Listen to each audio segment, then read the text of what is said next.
Chain சுத்தி இருந்தா அந்த செயின் சுத்துறதுக்கே தலை ஜனங்க சுத்த வைக்கிற மாதிரி அவருக்கு ஒரு ஸ்டைல், அந்த ஸ்டைல் நான் வைக்கவே இல்லை. அவரு ஸ்டைல் நான் பண்ணவே இல்லை. அவரு ஸ்டைல் நான் பண்ணி காட்டினா இன்னைக்கு அதுதான் உங்களுக்கு டாக் ஆஃப் த டவுன் ஆகும். அதை நான் பண்ண மாட்டேன். நான் பண்ணல.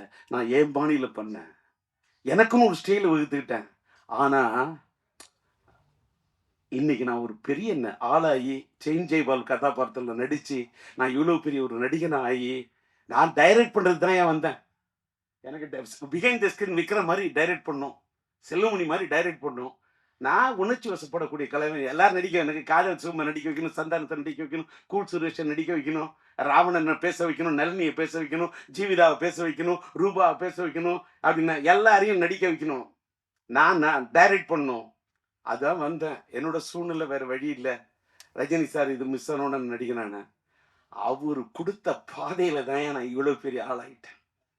அவர் அன்னைக்கு நடிச்சிருந்தா வேற விஷயம். நான் பெரிய டைரக்டர் ஆயிருப்பேன். இன்னைக்கு என் கையில இத்தனை 1000 கோடி இருந்திருக்கும். நான் இங்க நிக்க மாட்டேன், தேர்தல் களத்தில் நிற்பேன்.